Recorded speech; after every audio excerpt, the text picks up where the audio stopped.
Well, the real GDP in Canada decreased by 0.3% in October, offsetting a 0.2% increase in September.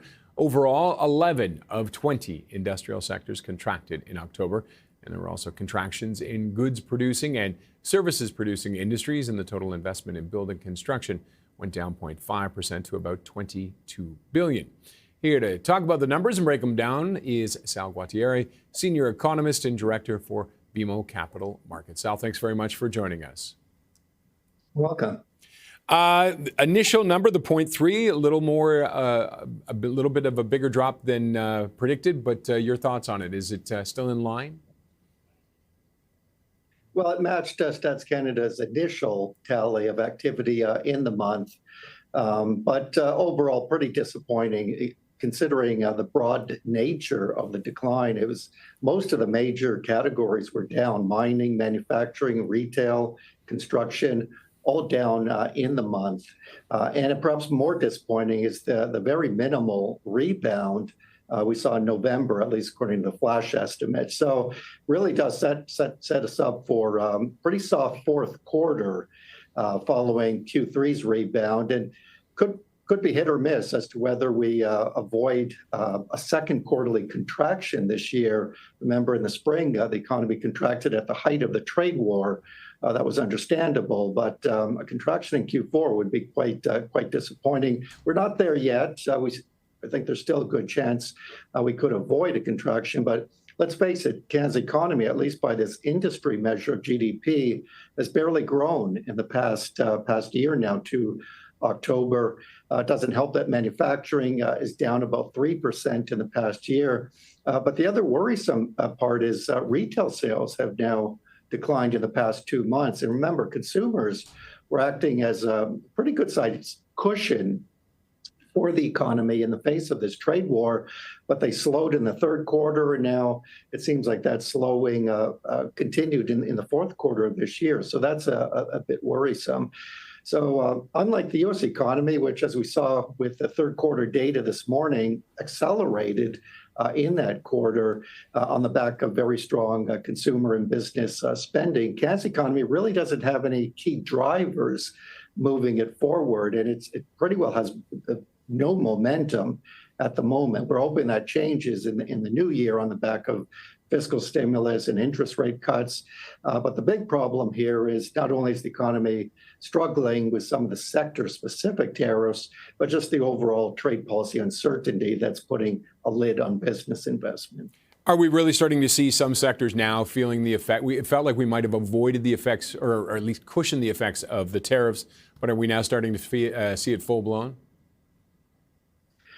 Yeah, it's quite possible that we're just seeing some of the weakness broadening across the economy that was initially attributed to the dramatic cutbacks in exports in those key sectors, key industries hit hard by the tariffs: steel, aluminum, motor vehicles.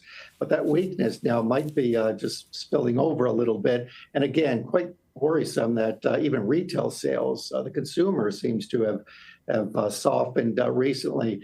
Now, it doesn't seem to jive with the household employment numbers we've seen in the past 3 months, but those just seem quite out of line with what we're seeing in the economy. Again, very little growth in the past year in industry GDP. And if you look at the establishment survey of employment, payrolls, they're more in line with what the GDP numbers are suggesting. It's a pretty weak economy, pretty weak labor market. And we could be seeing that weakness now spill over to the consumer, and people are just pulling back a little bit. I was going to say, is this consumers, are they tapped out entirely, or are they just saying, you know what, we need to put some money, we need to slow down and protect ourselves right now? I think people are being careful, obviously, because the trade war is still very uncertain, especially heading into the renegotiation of the USMCA. We'll see how that goes. But that's a big concern of many businesses and households, workers in particular. There's still that ongoing uncertainty about how AI will play out in the labor markets. does pose a risk of displacing quite a few jobs in the future. So I think people are worried about that. So it could be that just households are pulling back, perhaps increasing their savings in response to these ongoing concerns. Inflation, it's come down, but it's still running above the 2% target. So affordability is still a bit of an issue in especially for grocery store costs. So I think for all those reasons, we could just be seeing the consumer pull back a bit. Now, thankfully, Bank Canada has cut interest rates pretty aggressively in the past couple of years. May be on hold going forward. This report might raise some doubts about that, though.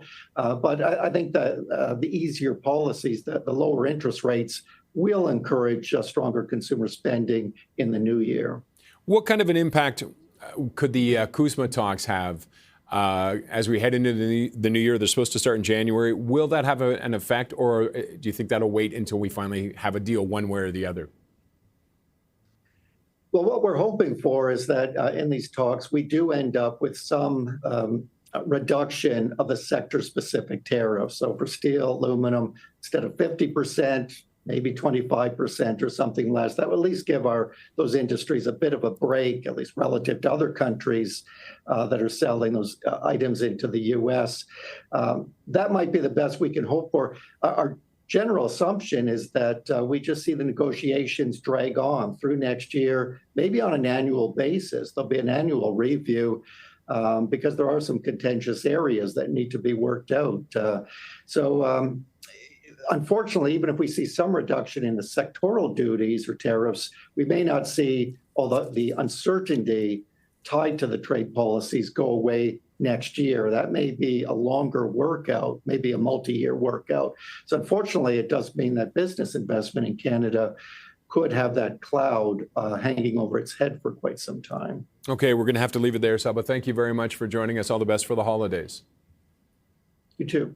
Sal Guatieri is Senior Economist and Director for BMO Capital Markets.